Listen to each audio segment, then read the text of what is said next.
الحمد لله نحمده ونستعينه ونستغفره ونؤمن به ونتوكل عليه ونعوذ بالله من شرور أنفسنا ومن سيئات أعمالنا من يهده الله فلا مضل له ومن يضلله فلا هادي له ونشهد أن لا إله إلا الله وحده لا شريك له ونشهد أن سيدنا ومولانا محمدا عبده ورسوله أرسله إلى كافة للناس بشيرا ونذيرا وداعيا إلى الله بإذنه وسراجا منيرا أما بعد فأعوذ بالله من الشيطان الرجيم بسم الله الرحمن الرحيم واعتصموا بحبل الله جميعا ولا تفرقوا واذكروا نعمة الله عليكم إذ كنتم أعداء فألف بين قلوبكم فأصبحتم بنعمته إخوانا صدق الله العلي العظيم وصدق رسوله النبي الحبيب الكريم ونحن على ذلك لمن الشاهدين والشاكرين والحمد لله رب العالمين. درود شریف پڑھو. اللهم صل على محمد وعلى آل محمد كما صليت على إبراهيم وعلى آل إبراهيم إنك حميد مجيد. اللهم بارك على محمد وعلى آل محمد كما باركت على إبراهيم وعلى آل إبراهيم إنك حميد مجيد. رب اشرح لي صدري ويسر لي أمري واحلل عقدة من لساني يفقهوا قولي رب زدني علما. اللہ جل جلالہ ہم سب کے خالق ہیں، مالک ہیں، ساری تعریفوں کے لائق ذات صرف اللہ تعالیٰ کی ہے. نے ساری کائنات کو بنایا ہے اور ساری کائنات کے نظام کو اکیلا چلانا ہے.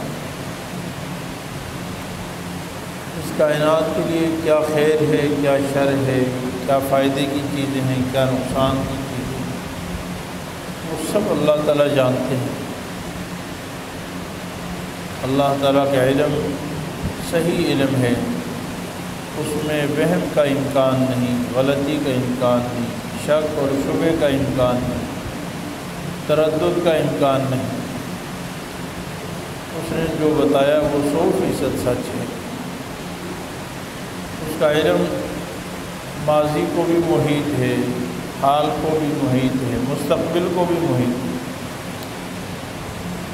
ما کانا اور ما یکون، ازل سے لے کر ابد تک کائنات کے ہر ذرے کا علم، اس کے فائدے کا علم، اس کے نقصان کا علم.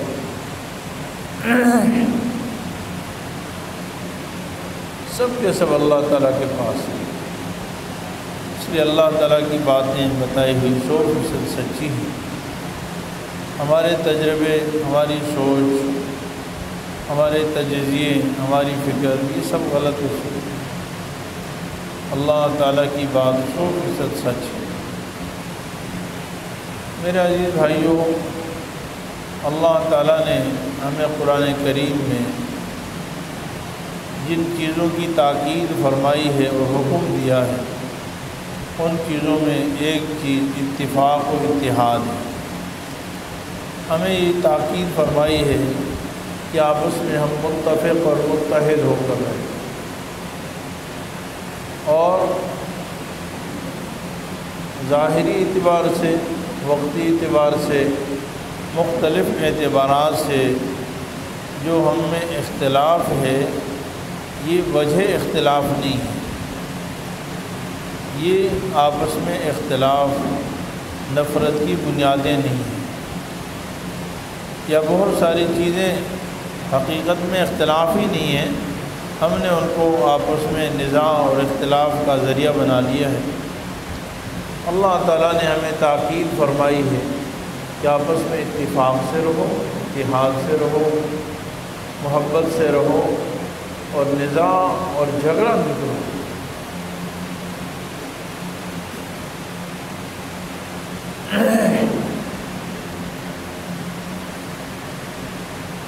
اور یہ بات پوری دنیا جانتی ہے کہ قوموں کا عروج اور زوال، ترقی اور تنزلی، اس کا دار و مدار اتحاد و اتفاق یا انتشار و اختلاف پر ہے۔ جہاں قوموں میں اتحاد ہوتا ہے وہ سیسا پلائی ہوئی دیوار بن جاتی ہیں، وہ چٹان بن جاتے ہیں، وہ پہاڑ بن جاتے ہیں، بڑی سے بڑی قومیں ان کا کچھ نہیں بگاڑ سکتی۔ اور جب قوموں میں انتشار آتا ہے، اختلاف آتا ہے، نفرتیں آتی ہیں، بیزاریاں آتی ہیں، لڑائیاں آتی ہیں، جھگڑے آتے ہیں، تو ان کی قوت پاش پاش ہو جاتی ہے، ٹکڑے ٹکڑے ہو جاتے ہیں۔ بیان سنتے ہوئے ذکر نہیں فرمائیں، بیان جب ہو رہا ہو ذکر نہیں کرنا چاہیے، بلکہ غور سے بیان سننا چاہیے۔ اللہ تعالیٰ نے نبی کریم صلی اللہ علیہ وسلم کے ذریعے سے دنیا میں انقلاب برپا فرمایا، اور اس کی بہت بڑی وجہ قرآن کریم نے خود بیان فرمائی کہ وہ آپس میں بڑے متحد تھے، دشمن کے خلاف سیسا پلائی ہوئی دیوار۔ محمد الرسول اللہ، محمد اللہ کے رسول ہیں۔ والذین معہ اشداء علی الکفار رحماء بینہم، وہ لوگ جنہوں نے جو آپ صلی اللہ علیہ وسلم کے ساتھ ہیں، یعنی جنہوں نے آپ کا ساتھ دیا، آپ کے ساتھ اتفاق کیا، آپ کے ساتھ اتحاد قائم کیا، آپ کے ہر قول پر، آپ کے ہر فعل پر لبیک کہا۔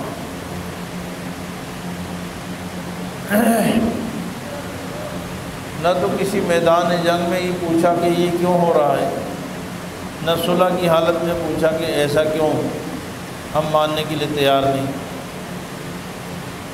آپ صلی اللہ علیہ وسلم کا حضر میں، سفر میں، صلح میں، جنگ میں، لڑائی میں، مصیبت میں، پریشانی میں ہمیشہ ساتھ دی، اور ان کی صفات اللہ نے سب سے پہلی بیان فرمائی، اشداء علی الکفار رحماء بینہم، کہ صحابہ کی سب سے بڑی صفت یہ ہے کہ دشمن کے خلاف وہ بڑے سخت ہیں اور آپس میں بڑے رحم دل ہیں، یعنی آپس میں ان کا آپس میں اتفاق ہے، اتحاد ہے، تعصب نہیں ہے، نفرت نہیں ہے، بغض نہیں ہے، حسد نہیں ہے، کینہ نہیں ہے دلوں میں۔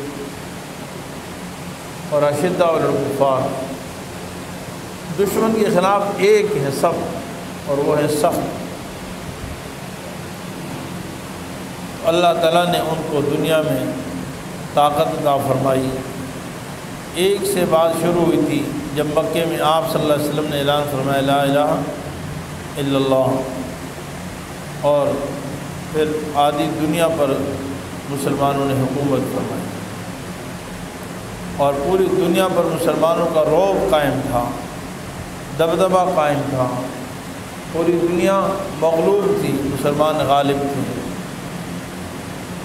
اس کی بنیادی وجہ آپس میں اتفاق اور اتحاد، اور اللہ رب العالمین نے قرآن کریم میں فرمایا ہے وَأَطِیعُوا اللَّهَ وَرَسُولَهُ وَلَا تَنَازَعُوا، اللہ کی اطاعت کرو اور اس کے رسول کی بات مانو، اور لڑائی نہیں کرو، جھگڑا نہیں کرو، فَتَفْشَلُوا، بزدل بن جاؤ گے، کمزور ہو جاؤ گے۔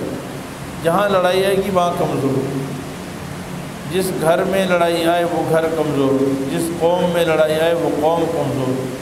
جس محلے میں لڑائی آئے وہ محلہ کمزور، جس ملک میں لڑائی ہے وہ ملک کمزور، اور جہاں اتفاق اتحاد ہوتا ہے پھر اس کا کوئی کچھ بھی نہیں بگاڑ سکتا۔ میرے عزیز بھائیوں، آج اختلاف کی عموماً وجہ کیا ہے؟ یا تو ہم رنگ اور نسل کی بنیاد پر آپس میں اختلاف کرتے ہیں، حالانکہ رنگ اور نسل اور زبانیں یہ سب اللہ تعالیٰ کی قدرت کے دلائل میں سے ہیں، آپس میں کوئی فرق نہیں ہے۔ نبی کریم صلی اللہ علیہ وسلم نے ارشاد فرمایا تمہارا رب بھی ایک ہے، تمہارا باپ بھی ایک ہے، ان ربکم واحد وان اباکم واحد، تمہارا باپ بھی ایک ہے۔ کسی عربی کو کسی عجمی پر فضیلت، کسی عجمی کو کسی عربی پر فضیلت، کسی کالے کو سرخ کو کالے پر فضیلت، اور کسی کالے کو کسی سرخ پر فضیلت نہیں ہے الا بالتقوی، فضیلت صرف تقوی کی بنیاد پر ہے۔ رنگ، زبان، قومیں، یہ تو اللہ تعالیٰ نے تعارف کے لیے پہچان بنائی ہے۔ اس ساری کائنات میں اللہ تعالیٰ نے ہر شخص کی شکل الگ بنا دی۔ واختلاف السنتکم والوانکم، اللہ تعالیٰ کی قدرت، اللہ تعالیٰ کی ربوبیت کی دلیل ہے، اللہ تعالیٰ کی ربوبیت کی، اللہ تعالیٰ کی الوہیت کی، وحدانیت کی، اللہ تعالیٰ کا وحدہ لا شریک، یعنی آپ معبود برحق ہیں۔ اس کے دلائل میں سے ایک دلیل آسمان ہے، اس کے دلائل میں سے ایک دلیل زمین ہے، اس کے دلائل میں سے ایک دلیل آسمان و زمین کے درمیان کی مخلوقات ہیں، اس کے دلائل میں سے ایک دلیل انسان ہے، اور اسی کے دلائل میں سے ایک دلیل اختلاف السنتکم والوانکم، تمہاری زبان اور تمہارے رنگوں کا مختلف ہونا ہے۔ یعنی اتنی بڑی دلیل ہے اللہ کو پہچاننے کی۔ جیسے آسمان دیکھ کر ہم اللہ کو پہچانتے نا، کہ اتنا بڑا آسمان بغیر ستون کے اللہ تعالیٰ نے پیدا کیا ہے، کوئی اور نہیں بنا سکتا۔ تو اللہ تعالیٰ فرماتے ہیں یہ 5-6 انچ کا جو چہرہ ہے، اس میں جو نقش و نگار میں نے بنائے ہیں، اس میں جو میں نے کاریگری کی ہے، لاکھوں کروڑوں اربوں انسانوں کو، اور یہ تو اربوں موجود ہیں۔ حضرت سیدنا آدم علیہ السلام سے لے کر قیامت تک آنے والا آخری انسان، سب کا رنگ مختلف ہوگا، سب کی شکل مختلف ہوگی۔ جیسے آج کوئی بھی شخص دوسری شکل کا بیان ہی نہیں ملتا، فرق ہے۔ آدم علیہ السلام سے لے کر قیامت تک کوئی انسان دوسرے سے ایسا نہیں ملے گا کہ جس میں کوئی فرق نہ ہو۔ سبحان اللہ، یہ اللہ تعالیٰ کی قدرت ہے۔ تو کالا ہونا، گورا ہونا، سفید ہونا، گندمی ہونا، مٹیالہ ہونا، کوئی مختلف رنگ ہیں، تو اللہ تعالیٰ کی قدرت کے دلائل ہیں۔ جس چیز سے اللہ کی معرفت حاصل ہو، جس چیز سے اللہ کی پہچان حاصل ہو، جس چیز سے انسان اللہ کی ذات پر یقین پیدا کر لے، وہ چیز تعصب کا ذریعہ نہیں بن سکتی، وہ نفرت کا ذریعہ نہیں بن سکتی۔ اور زبانوں کا اختلاف، کوئی انگریزی بول رہا ہے، کوئی عربی بول رہا ہے، کوئی ہندی بول رہا ہے، کوئی سندھی بول رہا ہے، کوئی پشتو بول رہا ہے، کوئی بلوچ بول رہا ہے، کوئی بروہی بول رہا ہے، نہ جانے کتنی زبانیں ہیں، پنجابی ہے، سریکی ہے، اور جیپنیز ہے، چائنیز ہے، ہمارے جیسے انسان ہے، انہی کی اسی طرح ہماری طرح ایک زبان ہے، لوتھڑی سے گوشت کے لوتھڑی کی بنی زبان، ہماری طرح ان کے کان ہیں، ہماری طرح ان کی آنکھیں ہیں، لیکن ایسی ایسی زبانیں بولتے ہیں کہ ہم اسے سمجھ نہیں سکتے۔ دوسرا انسان اس کے سمجھنے سے قاصر ہوتا ہے۔ جب تک اسے سیکھ لے تو وہ بھی بول لیتا ہے۔ تو اللہ تعالیٰ فرماتے ہیں تو میرے قدرت کے دلائل ہیں کہ ایک اللہ نے کتنے انسانوں کو، ایک آدم علیہ السلام سے اور ایک اماں ہوا سے کتنے انسانوں کو پیدا فرمایا، کتنی زبانیں پیدا کر دی کہ اللہ تعالیٰ کو۔ ایسے ہی عام طور پہ ہمارے اندر اختلاف و انتشار ہوتا ہے، قومیتوں کا اختلاف۔ اللہ تعالیٰ فرماتے ہیں انا خلقناکم شعوبا وقبائل لتعارفوا، یہ قومیں قبائل ہم نے اس لیے بنائے کہ تاکہ تعارف ہو جائے، جیسے جگہوں کے نام تعارف کے لیے، یہ نرسری ہے، آگے محمد علی سوسائٹی ہے، ادھر صدر ہے، ادھر بہادر آباد ہے، محمود آباد ہے، یہ سب پہچاننے کے لیے، تاکہ کہیں کسی کو جانا ہو، راستہ بتانا ہو، ایڈریس سمجھانا ہو تو بتا دے وہ یہ وہ۔ اس میں کوئی تعصب کی بات نہیں ہے کہ میں کہوں کہ ہماری جگہ کا نام نرسری ہے تو ہمارا علاقہ بہت اچھا ہے، کسی کی جگہ کا نام محمود آباد ہے تو وہ بیکار ہے یا وہ اچھا ہے، اس سے کیا ہوتا ہے؟ تو صرف تعارف کے لیے۔ تو اللہ تعالیٰ نے ہماری جو قومیں بنائی ہیں وہ تعارف کے لیے بنائی ہیں، اور ایک دوسرے پر فخر کرنے کے لیے نہیں بنائی۔ اور پھر بھی فرمایا تھا ان اکرمکم عند اللہ اتقاکم، اللہ تعالیٰ کے ہاں تم میں سے سب سے زیادہ معزز وہ انسان ہے جو سب سے زیادہ اللہ سے ڈرتا ہے۔ ان اکرمکم عند اللہ اتقاکم، اور کون ڈرتا ہے؟ ان اللہ علیم خبیر، دعووں سے کچھ نہیں ہوتا، اللہ تعالیٰ سب جانتے ہیں، خبر رکھتے ہیں، سب معلوم۔ رنگ اور اسی طریقے سے آپس میں اختلافات کی بنیاد بعض دفعہ علاقائی ہوتی ہے کہ میں فلاں علاقے کا رہنے والا، یہ فلاں علاقے کا رہنے والا، یہ فلاں ملک کا رہنے والا، میں فلاں ملک کا رہنے والا۔ جب ہم قرآن و سنت کا مطالعہ کرتے ہیں تو ہمیں قرآن و سنت کی روشنی میں علاقائی تقسیم بھی صرف تعارف کے لیے ہے، جیسے میں نے ابھی بتایا کہ یہ نرسری ہے، یہ محمود آباد ہے، لیکن محمود آباد کے رہنے والوں کو نرسری پر کوئی فضیلت، اور نرسری والوں کو محمود آباد پر کوئی فضیلت، صدر کے رہنے والوں کو لانڈی والوں پر کوئی فضیلت، لانڈی والوں کو صدر پر کوئی فضیلت، ریگستان اور پہاڑوں کے رہنے والوں کو شہر والوں پر کوئی فضیلت، اور شہر والوں کو ریگستان اور پہاڑوں میں رہنے والوں کو کوئی فضیلت۔ اللہ تعالیٰ نے اپنی قدرت سے آسمان اور زمین اور اس کے درمیان کی مخلوق کو پیدا فرمایا، وبث فیہا من کل دابہ، اور پھر اللہ تعالیٰ نے اس روئے زمین پر انسانوں کو پھیلا دیا، پہاڑوں کی چوٹیوں پر بھی اللہ نے انسانوں کو پھیلا دیا، ریگستانوں میں بھی اللہ نے انسانوں کو پھیلا دیا۔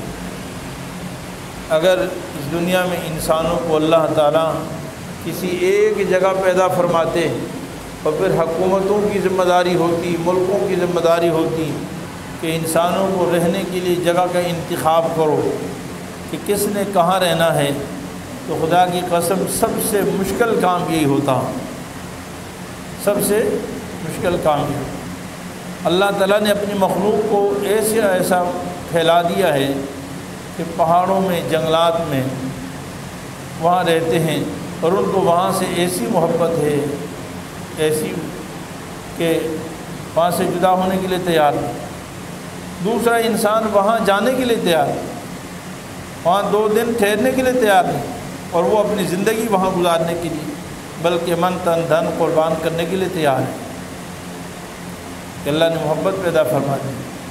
وبث فیہا من کل دابہ، اللہ نے اپنی ساری زمین کو آباد کر دیا۔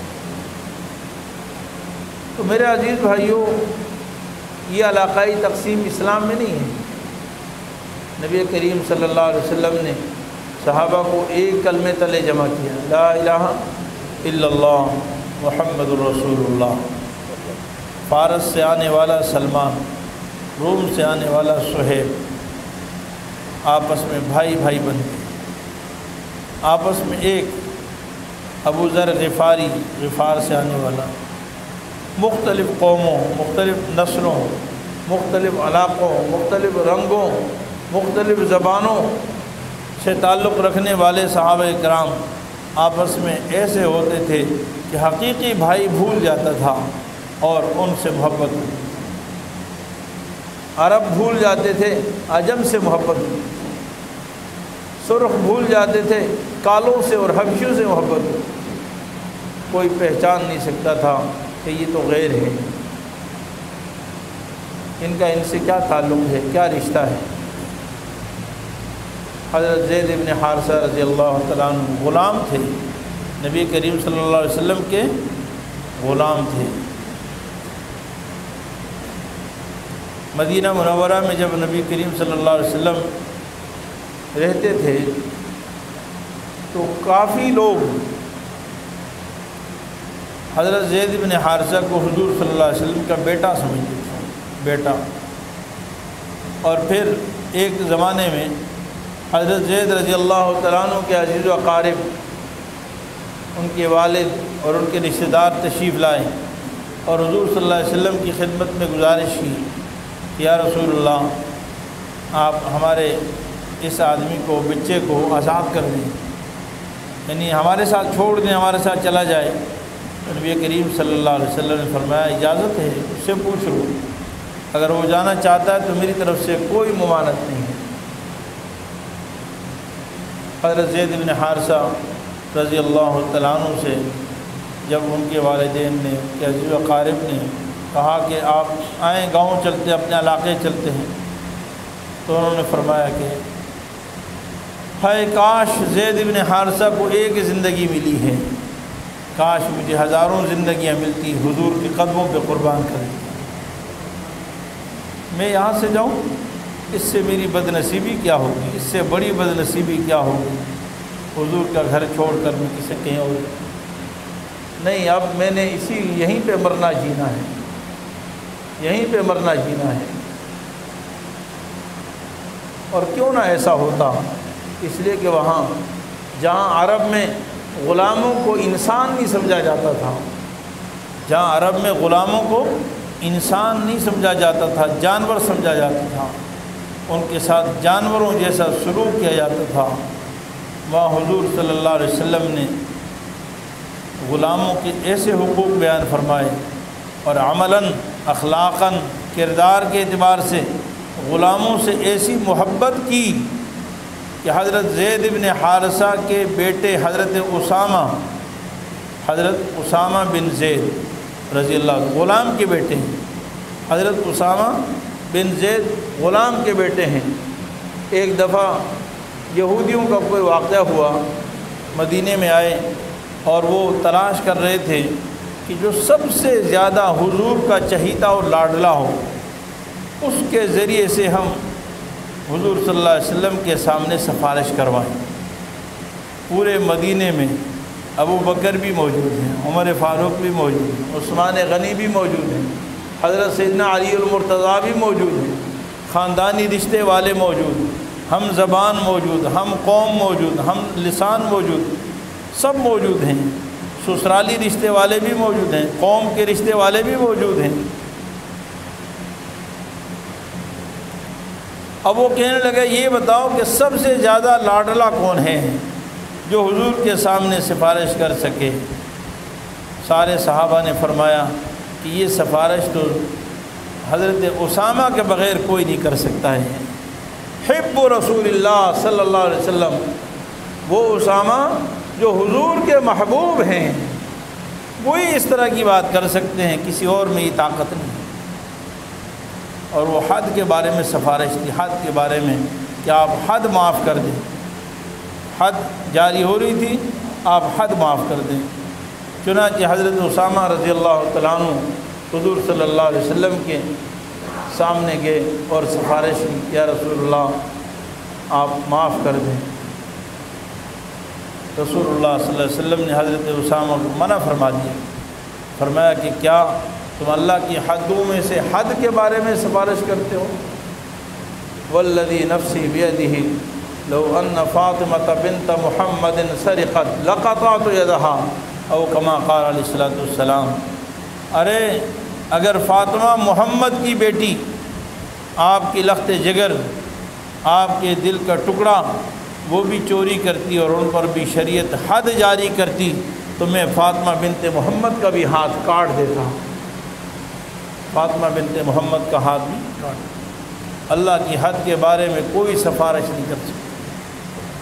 میں اس واقعے سے آپ کے سامنے جو بات عرض کرنا چاہتا ہوں، صحابہ کے اندر قوموں، زبانی، علاقائی اس طرح کا تعصب نہیں تھا.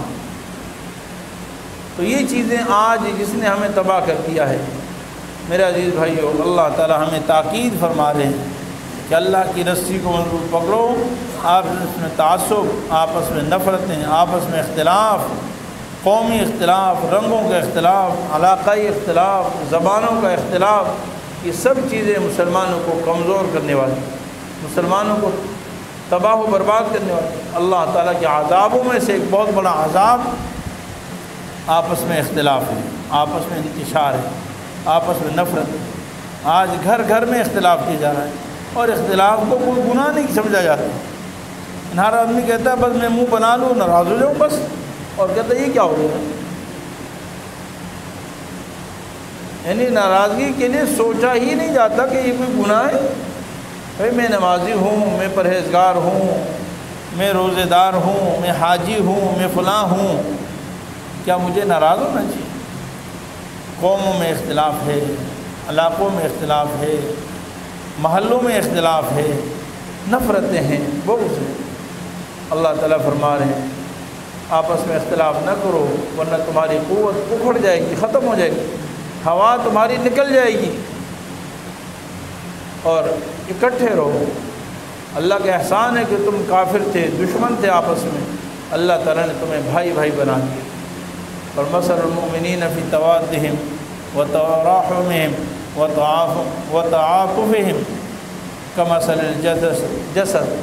فرمایا کہ اس مسلمانوں کی مثال آپس میں محبت میں، آپس میں رحم میں، آپس میں ایک دوسرے پر شفقت کرنے میں ایسے ہے جیسے انسان کا ایک جسم میں آنکھ درد کرتی ہے تو سارا جسم رات بھر بیدار رہتا ہے، سارے جسم میں بخار ہو جاتا ہے. درد تو ایک آنکھ میں، سارے جسم بے چین ہو. اسی طرح مسلمان آپس میں بھائی بھائی. فرمایا مثل المؤمنین کالبنیان یشدہ بعضہ بعضا. ایمان والوں کی مثال تو ایک عمارت کی طرح ہے کہ عمارت جس طرح ایک اینٹ دوسرے اینٹ سے سیسا پلائی ہوئی دیوار بن جاتی ہے، ایسے مسلمان دوسرے مسلمان کے لیے سہارا ہوتا ہے، اس سے محبت کرنے والا ہوتا ہے، اس کو فائدہ پہنچانے والا ہوتا ہے، اس کو مضبوطی دینے والا ہوتا ہے، اس کی قوت میں اضافہ کرنے والا ہوتا ہے. نہیں کہ اس کے لیے کنویں کھودنا، اس کے لیے مصیبت تلاش کرنا، اس کے لیے برائی تلاش کرنا، اس سے حسد کرنا، اس سے بغض رکھنا، اس سے نفرت رکھنا، اس سے کینے رکھنا.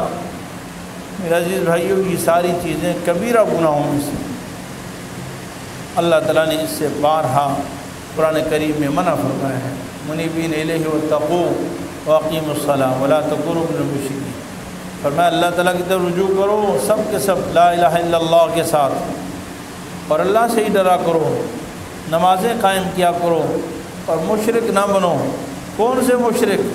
من الذین فرقوا دینہم وکانوا شیعا، جو آپس میں ٹکڑے ٹکڑے بن گئے. اور ایک جگہ تو اللہ تعالیٰ نے فرمایا والذین کفروا بعضهم اولیاء بعض. دیکھو یہ کفار آپس میں ایک دوسرے کے دوست ہیں، یہ سب تمہارے خلاف متحد ہیں. ان سے شرم کرو. ان کے پاس تو دین نہیں ہے، تمہارے پاس دین ہے. ان کے پاس نبی نہیں ہے، تمہارے پاس نبی آخر الزمان ہیں. وہ کسی نبی کو ماننے والے نہیں، تم نبی آخر الزمان کو ماننے والے ہو. الا تفعلوه تکن فتنة فی الارض وفساد کبیر. اگر تم نے آپس میں اتفاق نہ کیا، اتحاد نہ کیا، تو روئے زمین میں فتنہ اور فساد برپا ہو جائے، پھر تباہی ہوگی، پھر بربادی ہوگی، پھر چین اور سکون نہیں ہوگا. بھائی بھائی کا دشمن ہوگا، دوست دوست کا دشمن ہوگا، ہر آدمی دوسرے کا دشمن ہوگا. تو اس لیے اتفاق اور اتحاد یہ شریعت کا بہت بڑا حکم ہے، اور اس کی ہمیں کوشش کرنی. آج بات بات پہ لڑائی، ذرا سی بات ہوئی لڑائی ہو گئی، غمی میں لڑائی، خوشی میں لڑائی، فلانے نے مجھے بلایا نہیں لڑائی، عیادت کے لیے نہیں آیا لڑائی، جنازے پہ نہیں آیا لڑائی، فلاں کام نہیں ہوا لڑائی، میں نے دکان کی افتتاح کیا نہیں آیا لڑائی. بس بات بات پہ لڑائی. کوئی ایسے اسباب ہم نہیں تلاش کرتے جس سے اتحاد آئے۔ ہر آدمی اس ٹو میں لگا ہوا کہ کس بات سے میں دوسرے سے ناراض ہو جاؤں۔ میرے عزیز بھائیوں، اسلام نے ہمیشہ محبت کا سبق دیا ہے، درس دیا ہے، اتحاد کا سبق دیا ہے، درس دیا ہے، آپس میں اتحاد اور معاف کرنے کا، صلہ رحمی کا درس دیا ہے۔ فاعفوا واصفحوا، معاف کر دو، درگزر کر دو۔ الا تحبون ان یغفر اللہ لکم، کیا تم نہیں چاہتے ہو تم اپنے بھائی کو معاف کر دو؟ اللہ تعالیٰ قیامت کے دن خود رب العالمین تمہیں معاف فرما دیں۔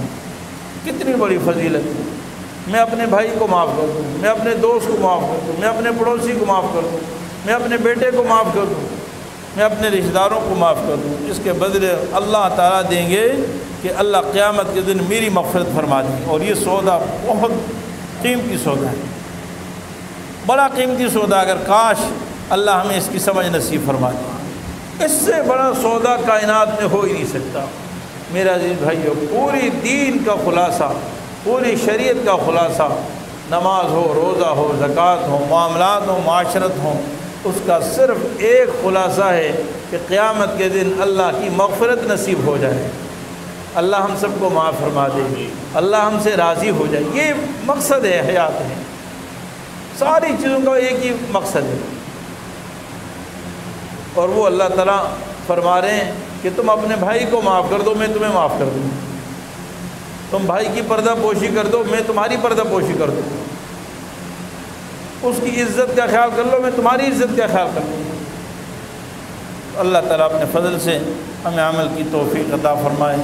وآخر دعوانا ان الحمدللہ۔